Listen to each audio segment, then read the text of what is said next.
Up next on The Bottom Line, we'll take you up county for an agricultural experience like no other. And we're making this place something special, that's for sure. We'll show you how the bond between a teacher and students can last for decades. She was probably the first and only teacher in all my years of school that I've ever really enjoyed having. County Police want you to pay attention on the roads now that school is back in session. And the last thing you want is to ever have to deal with for the rest of your life if you struck a kid going to school. And be prepared. Montgomery County holds a series of events for National Emergency Preparedness Month. Might not be thinking about this, but this is sort of a way to get people thinking along those lines. Even though you might not be thinking about it, you have plenty of other people who are thinking about it.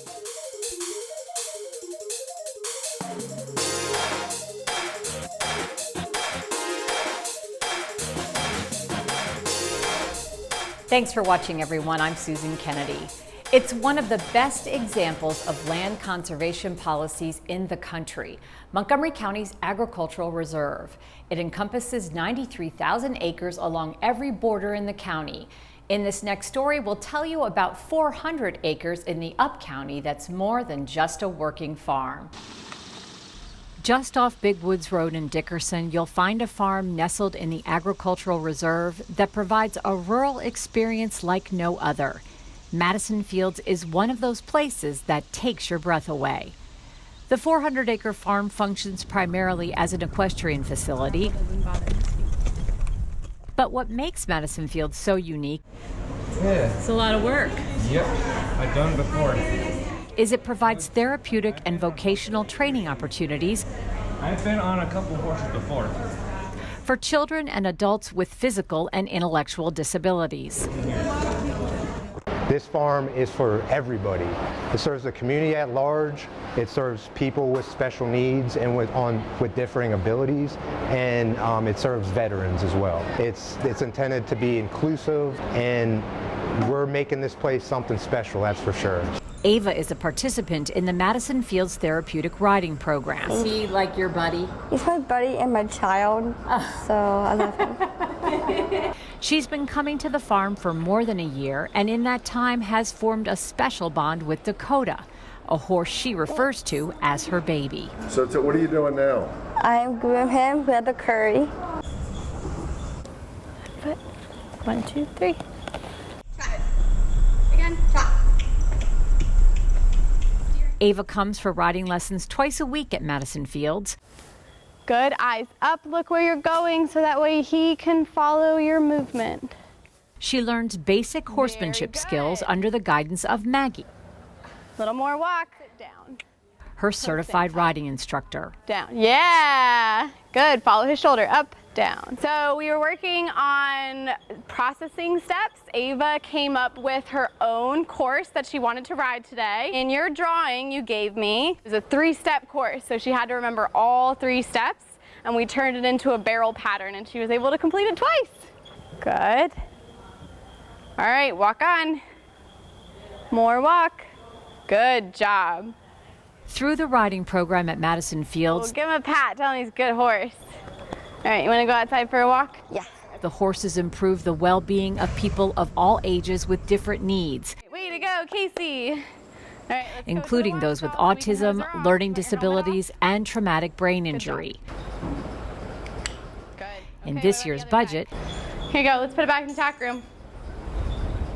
the County Council approved grant funding for Madison Fields. Good job. Is Madonna getting clean or dirty? The funds were used to start a new vocational program that provides structured opportunities for these adults with the goal of learning employable skills for jobs in agriculture.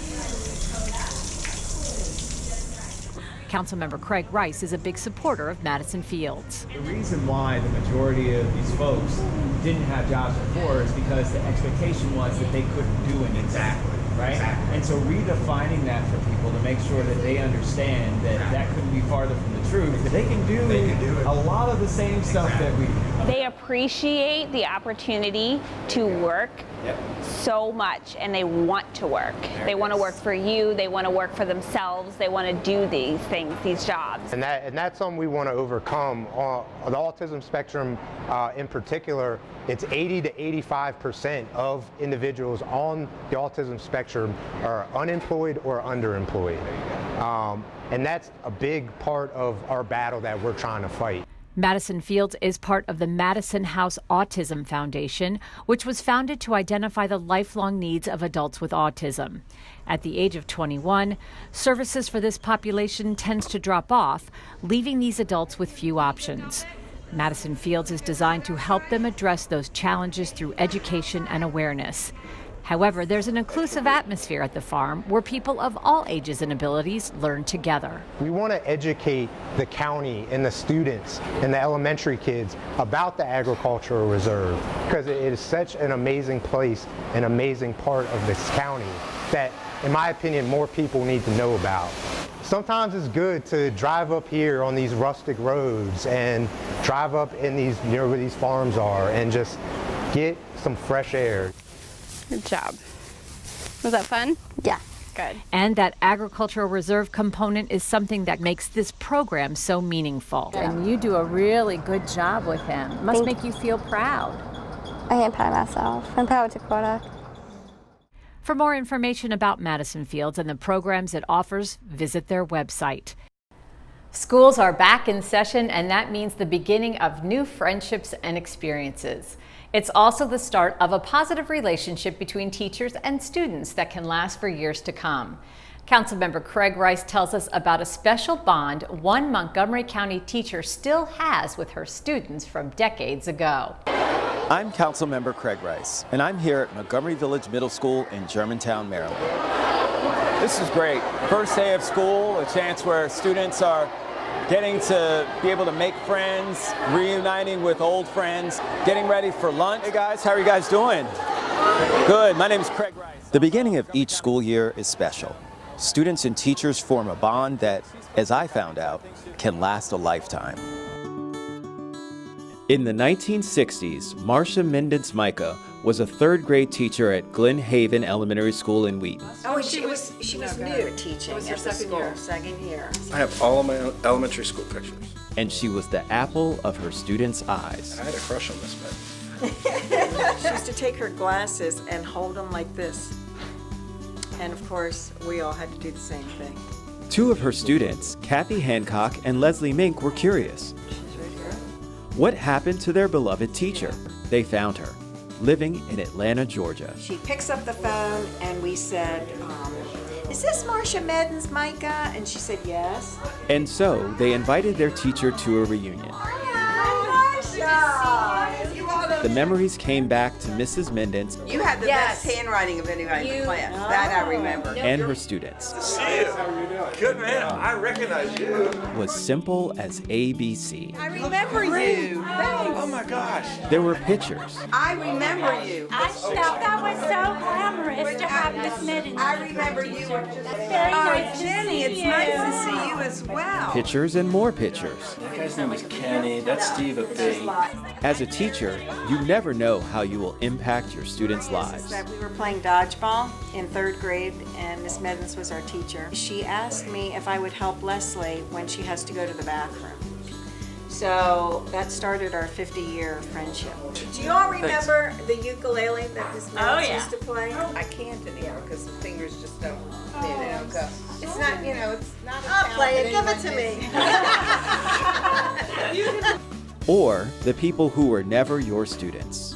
Well, when I ordered the food last night, I was telling the guy at Mission Barbecue why I was ordering all this food, for tonight, and there's a card in there with her name on it from him because he was so touched.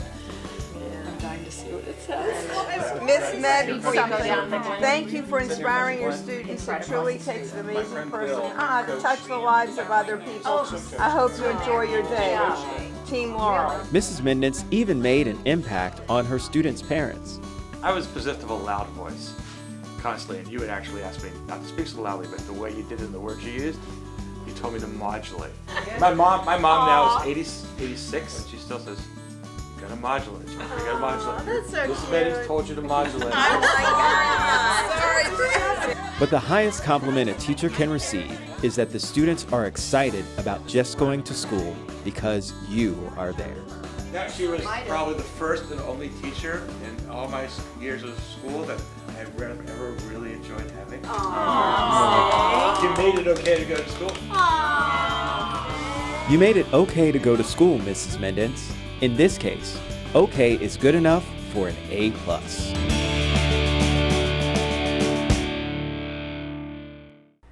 School buses are on the road, and that means an increase in pedestrian traffic. Montgomery County Police want you to know they are stepping up a program aimed at stopping a dangerous activity that's taking place all across the county.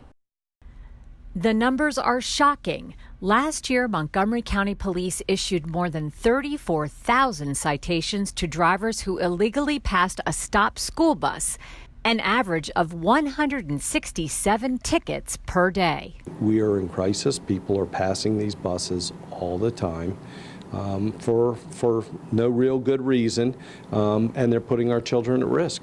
And the camera doesn't lie. Last spring, Safety Patrol Jarius Taylor, a fifth grader at Flower Valley Elementary, stopped a kindergarten student from crossing the road into an oncoming car. Residential road, Safety Patrol's kids. Stop arm is clearly out. He's holding his. He's holding, and he grabs the back of the kid's jacket. He was holding See it. him right there. I do. That little bit stopped that kid from running into the road in a split second. Forever could have changed it. And you know, the last thing you want is to ever have to deal with for the rest of your life that you struck a kid going to school. Darius was given a life-saving award for his actions, and the driver received a $250 fine. Currently, there are 500 school buses equipped with the cameras, and 400 more will be added by the end of October. State law says next year the fine could go back to where it was when the program started, $125. But officials say they plan on pressing state lawmakers to keep the pressure on motorists. Fines appropriate. I mean, people get bigger fines for parking in the wrong place. So this is of a different order. So I think we ought to support, keeping the fines at the higher level. That, $250 is probably a good starting point, and then multiples, which should result in a higher fine. Didone says these cameras are life-saving devices, and though there are more than 2,000 repeat offenders, he believes as the cameras are installed on more buses, the numbers will go down. He says pedestrian safety is a top priority for Montgomery County. No, he blows by the cars, so he passed a bunch of stopped cars for the school bus. My crossing guard is standing right on the corner, just in time. Oh my gosh. And urges motorists to drive defensively. You need to expect the unexpected like you learn in driver's education, and realize that children are unpredictable and children are going to make mistakes. So it's clearly important that you look out for our children. September is Emergency Preparedness Month, a time where Americans are encouraged to be prepared for disasters or emergencies in their homes, businesses, and communities. And during the month, Montgomery County is holding several events to educate residents.